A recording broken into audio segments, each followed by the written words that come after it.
there was a rich merchant who had 4 wives.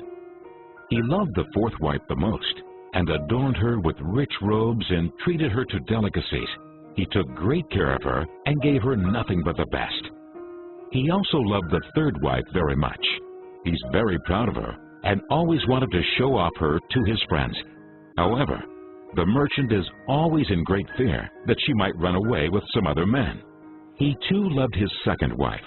She is a very considerate person, always patient, and in fact is the merchant's confidant. Whenever the merchant faced some problems, he always turned to his 2nd wife, and she would always help him out and tide him through difficult times.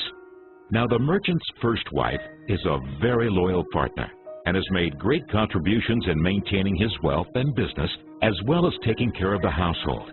However, the merchant did not love the 1st wife, and although she loved him deeply, he hardly took notice of her. One day, the merchant fell ill. Before long, he knew that he was going to die soon. He thought of his luxurious life and told himself, "Now I have 4 wives with me, but when I die, I'll be alone. How lonely I'll be." Thus, he asked the 4th wife, "I love you most, endowed you with the finest clothing, and showered great care over you. Now that I'm dying, will you follow me and keep me company?" "No way," replied the 4th wife, and she walked away without another word. The answer cut like a sharp knife right into the merchant's heart. The sad merchant then asked the 3rd wife, "I have loved you so much for all of my life. Now that I'm dying, will you follow me and keep me company?"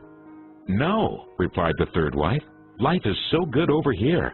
I'm going to remarry when you die." The merchant's heart sank and turned cold.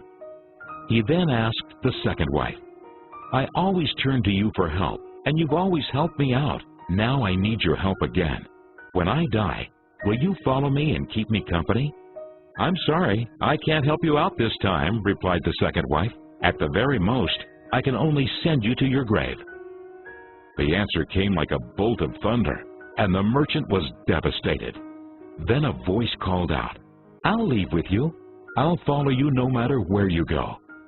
The merchant looked up, and there was his 1st wife. She was so skinny, almost like she suffered from malnutrition. Greatly grieved, the merchant said, "I should have taken much better care of you while I could have." Actually, we all have 4 wives in our lives. The 4th wife is our body. No matter how much time and effort we lavish in making it look good, it'll leave us when we die. Our 3rd wife? Our possessions, status, and wealth. When we die, they all go to others. The 2nd wife is our family and friends. No matter how close they had been there for us when we're alive, the furthest they can stay by us is up to the grave. The 1st wife is in fact our soul, often neglected in our pursuit of material, wealth, and sensual pleasure. Guess what? It is actually the only thing that follows us wherever we go. Perhaps it's a good idea to cultivate and strengthen it now, rather than to wait until we're on our deathbed to lament.